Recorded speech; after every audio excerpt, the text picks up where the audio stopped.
श्री कृष्ण कहते हैं, क्या कभी आपने सोचा है इस संसार में हम सबसे अधिक किससे जुड़े हैं? अब कोई कहेगा माता पिता, कोई कहेगा मित्र, कोई कहेगा पत्नी, तो कोई कहेगा संतान। नहीं, यदि इस संसार में हम किसी से जुड़े हैं तो वह समय। समय ही हमारा भूत है, समय ही हमारा वर्तमान है और समय ही हमारा भविष्य है। और हम क्या करते हैं? सबसे अधिक जुड़े समय को, सबसे बहुमूल्य संपत्ति को हम नष्ट कर देते हैं। कोई भविष्य के ऊंचे सपनों को बुनता है तो कोई बीते कल को कोसता है, किंतु तनिक सोचिए, बीता कल आपके सोच विचार करने से बदलने नहीं वाला।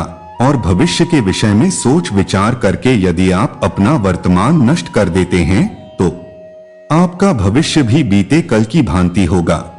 इसलिए आज के विषय में सोचिए, उसे उत्तम बनाइए। आपका भूतकाल और आपका भविष्य अपने आप उत्तम हो जाएगा। जब जब धरती पर पाप बढ़ता है, धर्म की हानि होती है, तब तब मैं आता हूँ, यह तो आप सब जानते हैं। किंतु क्या कभी आपने यह सोचा है कि क्यों मैं इस धारा का जीव बनके ही अवतरित हुआ? मैं मनुष्य के रूप में ही आपके बीच रहता हूँ। आज बताता हूँ, संसार में पाप और पुण्य संतुलन में चलते हैं, किंतु जब पाप सीमा से आगे बढ़ जाता है तो मुझे यहाँ आना ही होता है। कारण यह है कि आप मुझे भुला देते हैं। चौंकिए मत, मैं आप में ही बसता हूँ, बस आप स्वयं के भीतर बसे परमात्मा को भूलने लगते हैं, इसलिए मुझे आना पड़ता है। आपको यह बताने की सारी शक्ति आप में ही समाहित है, पर आप क्या करते हैं? मेरा सम्मान करते हैं, मुझे पूछते हैं, मुझे शक्ति मानने लगते हैं, भांति भांति की इच्छाएं मेरे सामने रखते हैं। मुझे आपकी श्रद्धा से कोई आपत्ति नहीं है, मुझे आपत्ति है उस भाव से जो आपको दुर्बल बनता है। परमात्मा में श्रद्धा रखिए, किंतु स्वयं की आत्मा पर भी विश्वास रखिए, क्योंकि इस संसार में ऐसा कुछ भी नहीं है जो आप नहीं कर सकते। हर नर में नारायण बसते हैं, हर नारी में लक्ष्मी। तो पहचानिए अपने भीतर के नारायण को और बदल दीजिए समय के चक्र को।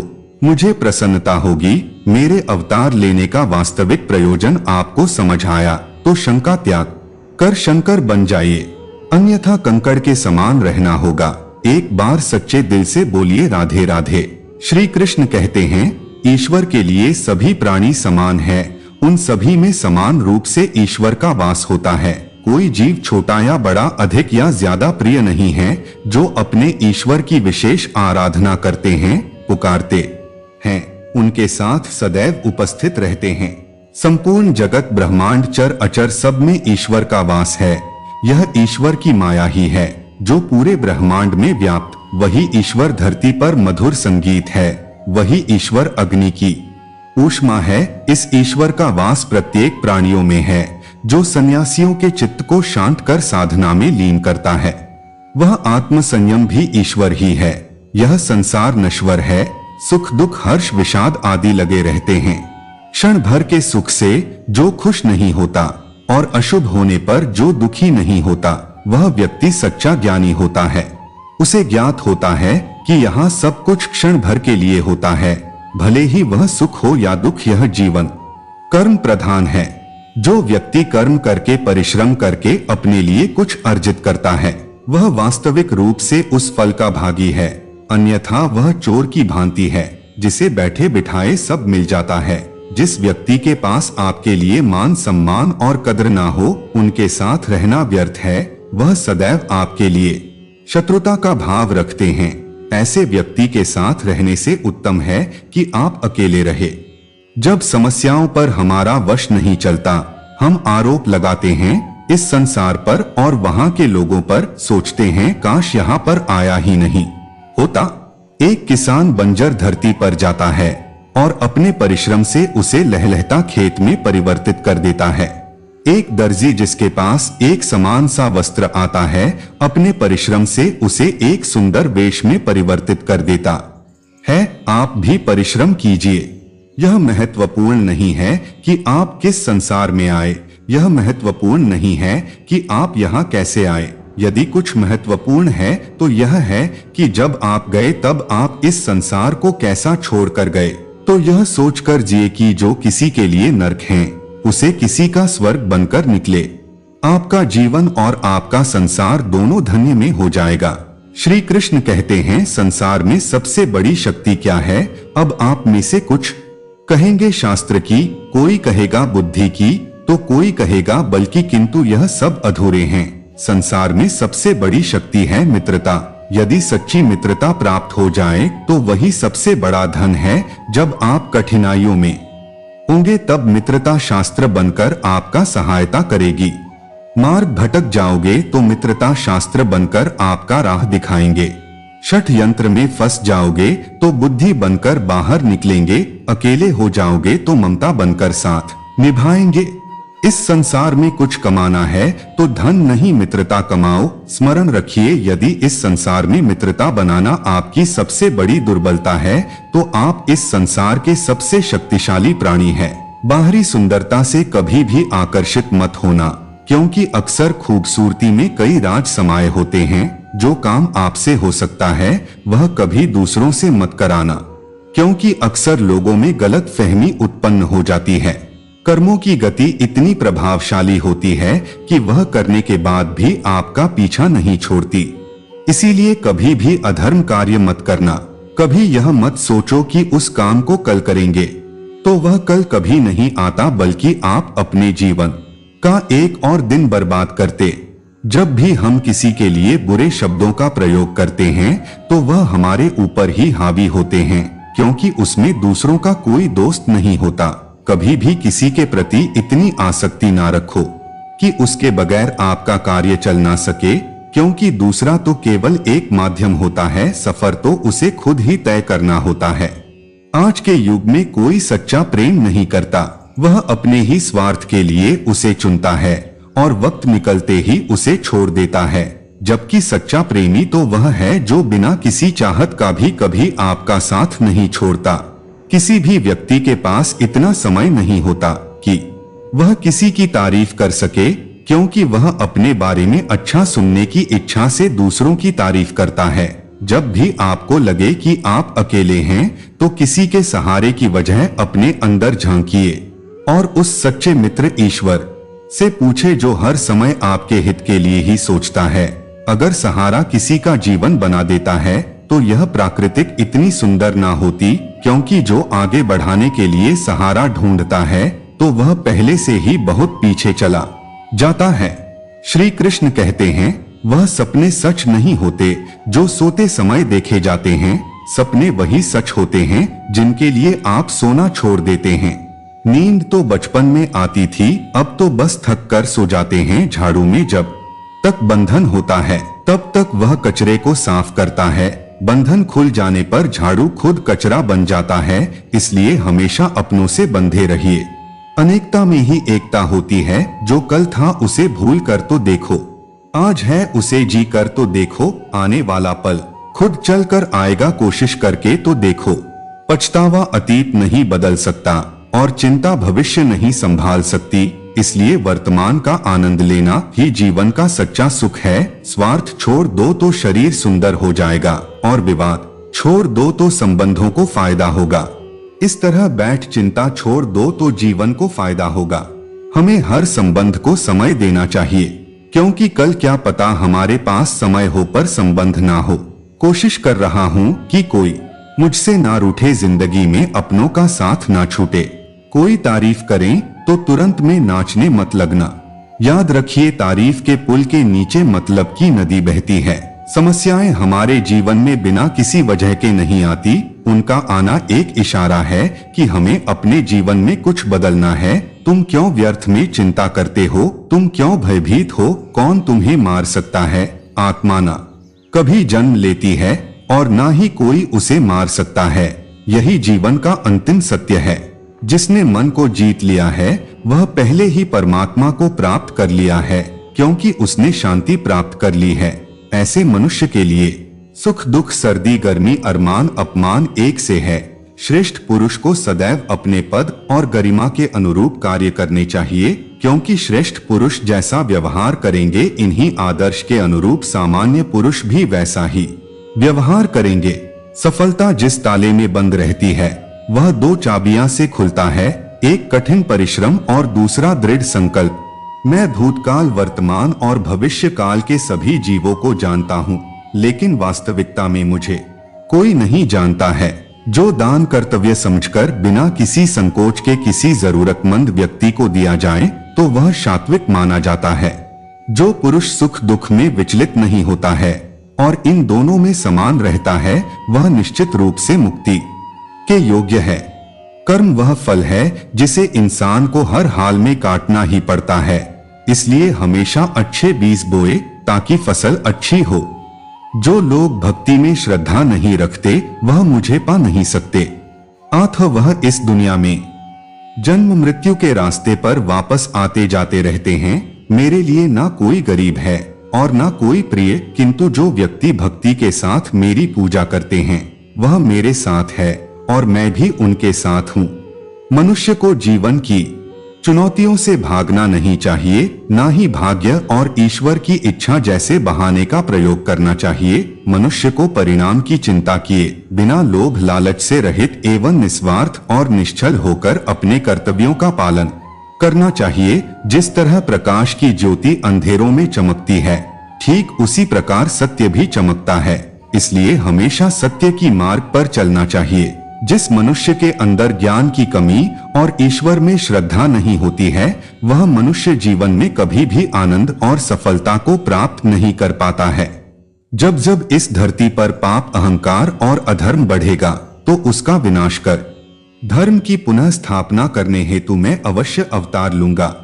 जो व्यक्ति अपनी मृत्यु के समय मुझे याद करते हुए अपना शरीर त्याग करता है, वह मेरे धाम को प्राप्त होता है और इसमें कोई संशय नहीं है। श्री कृष्ण कहते हैं, इंसान कितना भी परिश्रम कर ले या मन्नतें कर ले, समय से पहले किसी को कुछ नहीं मिलता। जिसको कभी कुछ नहीं मिला उसने समय के प्रतीक्षा नहीं की। जीवन में जितना संघर्ष करोगे, सफलता की कीमत उतनी ही अधिक होगी, क्योंकि हीरे को तराशने में कई जख्मों से गुजरना पड़ता है।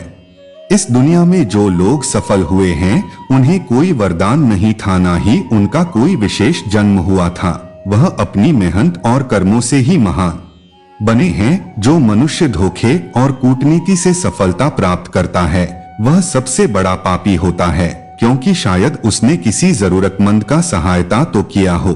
किसी कार्य के प्रति अगर आपका नजरिया तथा लगन है तो वह कार्य ना चाहते हुए भी आपको आधी सफलता तो दिला ही देता है।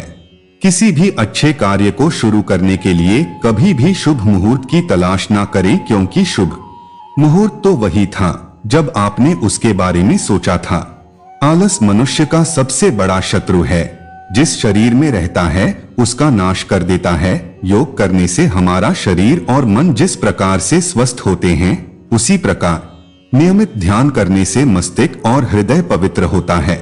आलसी व्यक्ति के अंदर कभी भी विद्या का वास नहीं होता है, बल्कि कुरीति तथा कुभावना का विकास होता है। सत्य की हमेशा जिस प्रकार से जीत होती है, उसी प्रकार से परिश्रम की भी जीत होती है, भले ही उसमें थोड़ा समय अधिक लगता है।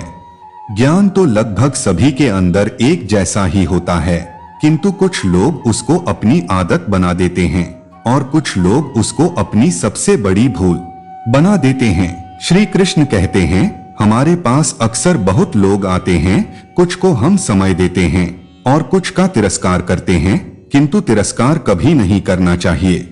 किसी व्यक्ति के पास आपके पास आने के 3 मुख्य कारण होते हैं, भाव, अभाव और प्रभाव। यदि कोई आपके पास प्रेम भाव से आए तो उसे प्रेम दीजिए, उसका सम्मान कीजिए।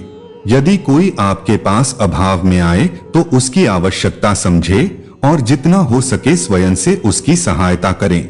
और यदि कोई आपके पास प्रभाव के कारण आए तो उसको समुचित सम्मान दें। तो खुद को भाग्यशाली समझो कि कोई आपके प्रभाव में है, किंतु तिरस्कार कभी ना करें। तिरस्कार जन्म देता है कुंठा को, और कुंठा किसी को भी आपका शत्रु बना देती है, इसलिए मित्र बनाएं। श्री कृष्ण कहते हैं, मनुष्य का स्वभाव है कामना संग्रह करना, फिर चाहे वह धन हो, नाते हो, संबंध हो या प्रसन्नता। परंतु कभी आपने सोचा है, नियति ने यह संग्रह करने की प्रकृति मनुष्य में क्यों डाली? एक बीज से पौधा पनपता है, उसके भोजन सफल संकट होता है। क्यों? इसलिए ताकि वृक्ष उसे स्वयं खा सके, नहीं बल्कि इसलिए ताकि वह भूखे जीवों में बांट सके। अब आप पूछेंगे, इसमें वृक्ष का क्या लाभ? लाभ है क्योंकि जो बांटता है वह मिटता नहीं है। जो फल जीव खाते हैं वह उसके बीजों को वातावरण में बिखर देते हैं, जिससे जन्म लेते हैं नए वृक्ष। उसकी जाति, उसका गुण, उसकी मिठास सुरक्षित हो जाती है। इसलिए याद रखिए, अमीर होने के लिए एक एक क्षण संग्रह करना पड़ता है, किंतु अमीर बनने के लिए एक एक कण बांटना पड़ता है। श्री कृष्ण कहते हैं, मन पल भर ही विचलित कृति है। यह मन शरीर के किस अंग में बसता है यह कोई नहीं जानता, किंतु संपूर्ण शरीर इस मन की इच्छा साकार करने के लिए प्रयास करता रहता है। अब यदि मन कुछ खाने का इच्छा करे तो व्यक्ति उसकी इच्छा साकार करने का माध्यम ढूंढता रहता है। अब यदि मन किसी को शत्रु समझ ले तो व्यक्ति उसे नष्ट करने का हर संभव प्रयास करता है। अब यदि मन किसी से प्रेम करे तो उसकी प्रसन्नता के लिए हर सीमा लांघने के लिए सहज रहता है। परंतु जीवन सुखद हो इसके लिए यह आवश्यक है कि मन खाली रहे। जैसे एक बांसुरी की भांति भीतर कुछ ना राग है द्वेष, तब भी तार छेड़ने पर स्वर निकलता है। इसी प्रकार मन को भी भावनाओं से मुक्त रखना आवश्यक है। स्मरण रखिए, मन में कुछ भर कर जियोगे तो मन भर के जी नहीं पाओगे। श्री कृष्ण कहते हैं कि हम में से ऐसा कोई नहीं होगा जिसने वृक्षों को नहीं देखा होगा, वृक्षों पर पक्षियों को ना देखा होगा, इनके घोंसले को ना देखा होगा, इन पक्षियों को अपने छोटे छोटे बच्चों को भोजन कराते ना देखा होगा। यह संसार का सबसे महत्व वाला दृश्य होता है। चिड़िया दूर से अपनी चोंच में दाना भरकर लाती है और उसे संतान की चोंच में डालते हैं। स्वयं भूखी रहती है, निस्वार्थ और निश्चल होती है, और संतान के पंख निकलते हैं तो उसे उड़ना सिखाती है और उसके पश्चाताप उसे स्वतंत्र कर देती है। अपना जीवन जीने के लिए इस आकाश में उड़ान भरने के लिए हम मनुष्य क्या करते हैं? जिस संतान को हम पक्षी की भांति पालते हैं उसके पंख लग निकलते ही हम उसे बांध देते हैं, यह सोच के कि कहीं वह दूर उड़कर न चला जाए। ऐसा नहीं है। इस स्थिति में माता पिता को संतान से प्रेम नहीं है, अवश्य है, किंतु इसमें प्रेम पर मुहर भारी पड़ जाता है जो स्वयं अपने और संतान के बीच में बाधा बन जाता है। हम यह भूल जाते हैं कि हम केवल जन्मदाता है, भाग्य विधाता नहीं, और जब प्रेम मोह में आ जाए तो वह प्रेम नहीं स्वार्थ बन जाता है। इसलिए प्रेम को पास रखिए और मोह को दूर, क्योंकि जिससे प्रेम करते हैं उसका विकास नहीं रोका करते हैं। एक सुंदर पहाड़ी वाले गांव में रमेश और राधा का छोटा सा परिवार रहता था। उनके इकलौते बेटे अर्जुन का सपना था कि वह एक दिन महान वैज्ञानिक बने। रमेश और राधा ने अपने बेटे के हर सपने को साकार करने के लिए कड़ी मेहनत की थी। वह चाहते थे कि अर्जुन अपने जीवन में सबसे ऊंचाई तक पहुंचे और अपनी क्षमताओं को पूरी तरह से समझ सके। अर्जुन बचपन से ही पढ़ाई में बहुत होशियार था। उसके माता पिता ने उसे अच्छे स्कूल में भेजा और पढ़ाई के लिए हर सुविधा दिया। अर्जुन ने भी पढ़ाई में कड़ी मेहनत की और एक प्रतिष्ठित विश्वविद्यालय में दाखिला ले लिया। समय बीतता गया और अर्जुन ने विज्ञान के क्षेत्र में कई महत्वपूर्ण शोध किया। उसकी मेहनत और समर्पण ने उसे देश विदेश में प्रसिद्ध कर दिया। अर्जुन की कड़ी मेहनत और सफलता ने उसे विदेश से नौकरी का प्रस्ताव दिलाए, जो उसके करियर को नई ऊंचाई पर ले जा सकते थे। लेकिन जब उसने अपने माता पिता को यह खुशखबरी सुनाई तो वह बहुत चिंतित हो गए। रमेश और राधा को यह अब बात मंजूर नहीं थी कि उनका बेटा इतनी दूर चला जाए। वह चाहते थे कि अर्जुन गांव में ही रहकर उनके देखभाल करें और वही अपनी जिंदगी बिताई। अर्जुन को अपने माता पिता की चिंता और उनके प्यार का एहसास था, लेकिन उसने भी अपने सपनों को साकार करने की ठान ली थी। उसने अपने माता पिता से गंभीरता से बात करने का फैसला किया। उसने कहा, माँ पिताजी, मैं हमेशा आपके सपनों को पूरा करने की कोशिश किया हूँ, लेकिन मेरा सपना है कि मैं अपने ज्ञान और प्रतिभा का उपयोग करके दुनिया में कुछ बड़ा करूं। राधा ने भावुक होकर कहा, बेटा, हम तुम्हें बहुत प्यार करते हैं और यह सोचना मुश्किल है कि तुम हमसे दूर रहोगे, लेकिन हम यह भी जानते हैं कि तुम्हारा भविष्य और सफलता हमारे मोह से कहीं बढ़कर है। रमेश ने गहरी सांस लेते हुए कहा, बेटा हमें माफ कर दो, हमने मोह के कारण तुम्हारे प्रेम को स्वार्थ बना दिया था। अब समझ गए हैं कि सच्चे प्रेम में अपने प्रियजन की खुशी और विकास को महत्व नहीं देना चाहिए। जो अपने सपनों को साकार करो। अर्जुन के चेहरे पर खुशी की चमक आ गई। उसने अपने माता पिता को गले लगाते हुए कहा, धन्यवाद माँ पिताजी, आपका समर्थन ही मेरी सबसे बड़ी ताकत है। अर्जुन विदेश चला गया और वहां अपनी प्रतिभा का लोहा मनवाया। उसकी मेहनत और समर्पण ने उसे महान वैज्ञानिक बना दिया। उसने कई महत्वपूर्ण आविष्कार किए जो मानवता के लिए बहुत लाभदायक साबित हुए। अर्जुन की सफलता ने न केवल उसके माता पिता बल्कि पूरे गांव का नाम रोशन किया। समय समय पर अर्जुन अपने माता पिता से मिलने गांव आता और उनके साथ समय बिताता। उसने उन्हें यह एहसास दिलाया कि उनकी सिख और समर्थन के बिना उसकी सफलता अधूरी थी। उसने अपने माता पिता के लिए हर संभव सुविधा का इंतजाम किया और उनकी हर जरूरत का ध्यान रखा। हम केवल जन्मदाता है, भाग्य विधाता नहीं। जब प्रेम मोह में बदल जाता है तो वह स्वार्थ बन जाता है। इसलिए प्रेम को पास रखें और मोह को दूर। जिससे हम प्रेम करते हैं उसका विकास नहीं रोकना चाहिए, बल्कि उसे अपने सपनों को साकार करने में सहायता करनी चाहिए। सच्चा प्रेम वह है जो अपने प्रियजन की खुशियों और उनके विकास को सबसे पहले रखता है।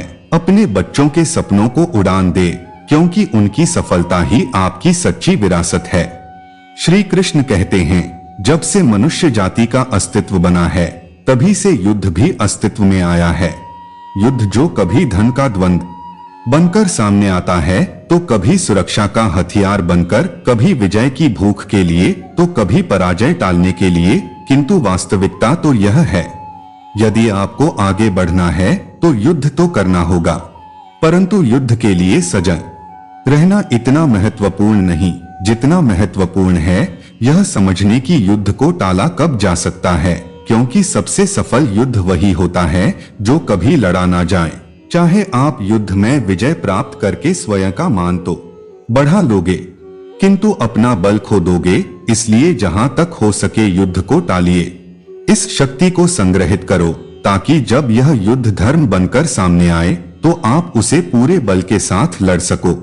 श्री कृष्ण कहते हैं, इस जीवन में अधिक सीधा होना, सरल होना भी अनुचित है। जो सरल और सीधे स्वभाव का होता है लोग उसका अनन्यास फायदा उठाते हैं। यह जीवन एक रणभूमि है, यहाँ निरंतर संघर्षों का सामना करना पड़ता है। इस संघर्ष रूपी महाभारत में स्वयं अपना सारथी, मार्गदर्शक और योद्धा बनना पड़ता है।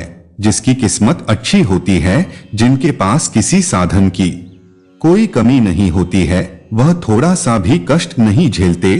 थोड़ी सी भी कमी होने पर भगवान को कोसते हैं। वही जिनके पास अभाव होता है, जिनके पास साधन की कमी होती है, उनके पास थोड़ी सी भी बरकत हो या खुशी मिले वह भगवान को धन्यवाद करते हैं। यह पृथ्वी निश्चर है, यहाँ सब कुछ गतिमान है। जिस प्रकार सुख दुख में जीवन आता जाता है, उसी प्रकार मृत्यु और जन्म यहाँ लगे रहते हैं। इसमें खुश होना या दुख मानना व्यर्थ है। मुंह से माफी देना में और हृदय से माफी देने में काफी अंतर है। मुख द्वारा दिए गए माफी को तत्काल प्राप्त किया जा सकता है, किंतु दिल की माफी प्राप्त करने में उम्र बीत जाती है। प्रभु अपने भक्तों की सदैव परीक्षा लेते रहते हैं। इस परीक्षा में भक्तों को अनेक कष्टों का सामना करना पड़ता है।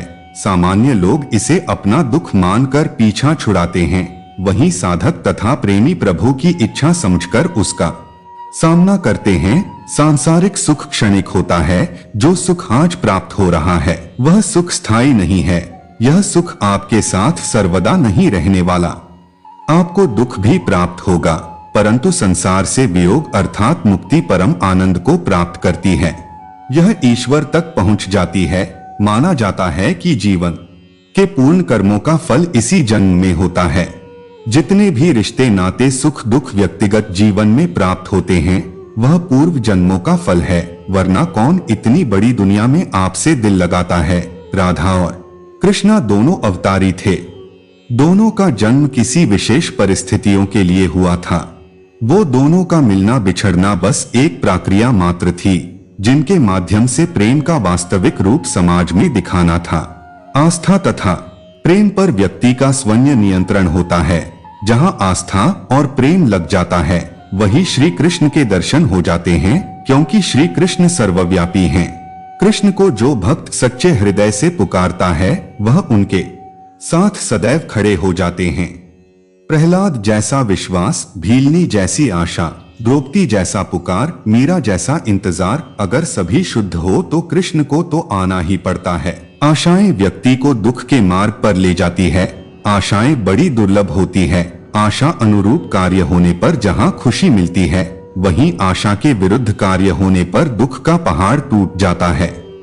व्यक्ति जीवन में आशा दुख का प्रमुख कारण है। हम अपने संबंधों के साथ जीते हैं, उत्सव मनाते हैं, खेलते हैं, खाते हैं, आनंद मनाते हैं, किंतु जब कोई प्रिय हमसे दूर चला जाता है, इस संसार से चला जाता है, तब हम दुर्बल हो जाते हैं, सदा दुखी रहते हैं।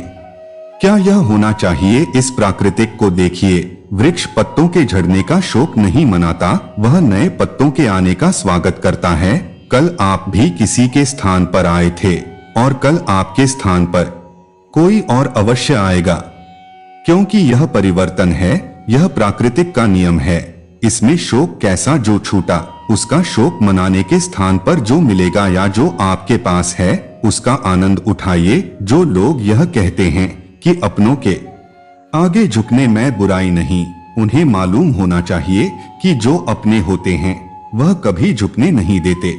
श्री कृष्ण कहते हैं, जब से मनुष्य का जन्म हुआ है, जान पहचान का महत्व है। आज के युग में तो व्यक्ति का मूल्यांकन ही इसे किया जाता है कि उसकी पहचान कहां तक है।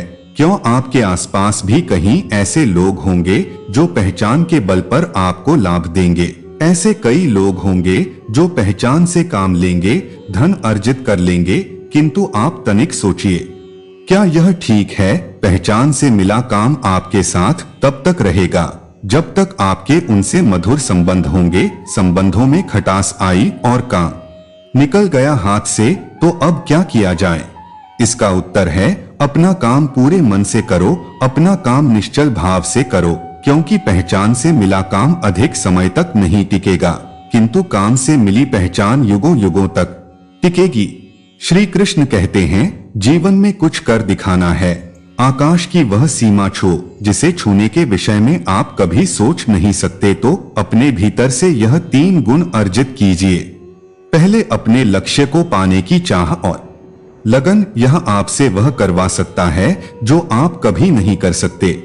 दूसरा साहस, संकट उठाने की क्षमता, यह आपसे वह करवा सकता है जो आप करना चाहते हैं। और तीसरा अनुभव, यह आपको यह बताया कि आपको क्या करना चाहिए। जिससे चाह, साहस और अनुभव इन 3 गुणों को पा लिया, उनके लिए संसार में ऐसा कुछ भी नहीं है जो वह नहीं पा सके। स्वप्न और लक्ष्य कितने समान लगते हैं। इन दोनों की व्यक्ति कल्पना करता है, इन दोनों को व्यक्ति पाना चाहता है, और यह दोनों पूर्ण हो तो व्यक्ति स्वयं को भाग्यशाली भी समझता है। किंतु इन दोनों में अंतर है। अंतर यह है कि स्वप्न के लिए बिना मेहनत की नींद चाहिए, लक्ष्य के लिए बिना नींद की मेहनत, जो व्यक्ति सपने देखने में रह जाता है, उठने के पश्चात उसके हाथ खाली रह जाते हैं, और जो व्यक्ति मेहनत करता है, सोते समय उसके हाथ में उसका लक्ष्य होता है। इसलिए स्वप्न भी देखा तो लक्ष्य समझ के। दीपक जलाने का कार्य कितना सुखमय होता है। प्रकाश को मानव के भीतर जाकर मन में उल्लास भर देते हैं। यह मैंने क्या कर दिया, मैंने इसे बुझा क्यों दिया, जबकि इसी से मैंने अन्य दियों को जलाया है।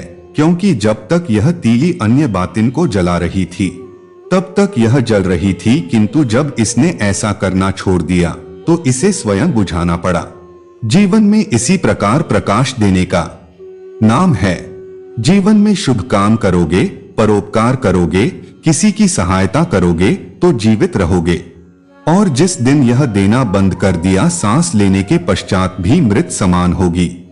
इसलिए जब तक सांस है, आशा रूपी प्रकाश का संचार करते रहिए, विश्वास कीजिए मृत्यु के पश्चात आप भी अमर रहेंगे। श्री कृष्ण कहते हैं, किसी में भी अकेले दुनिया को बदलने की ताकत नहीं है, लेकिन आप पानी में एक पत्थर फेंककर कई तरंगे पैदा करने के समान बहुत कुछ कर सकते हैं। हर कोई जानता है कि हम क्या हैं, पर यह नहीं जानते कि हम क्या बन सकते हैं। अगर अपने अंदर की खूबी को पहचान लिया तो आप सब कुछ प्राप्त कर सकते हैं।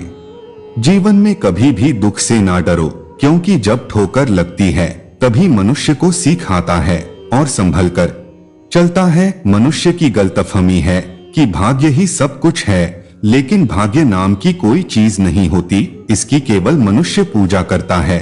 अगर मनुष्य अपने जीवन में यह सोचता है कि उसके सोचने मात्र से कार्य सफल हो जाएंगे, तो यह उसकी सबसे बड़ी भूल होगी, क्योंकि शेर को भी अपना शिकार खुद ही करना पड़ता है।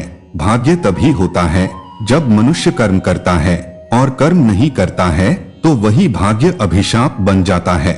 मानव का भाग्य पूर्व जन्मों के कर्मों से बनता है। दोस्तों, इस वीडियो में बस इतना ही। मैं उम्मीद करता हूँ कि आपको इस वीडियो से बहुत कुछ सीख मिली होगी। मिलते हैं अगले वीडियो में, तब तक के लिए जय श्री कृष्णा।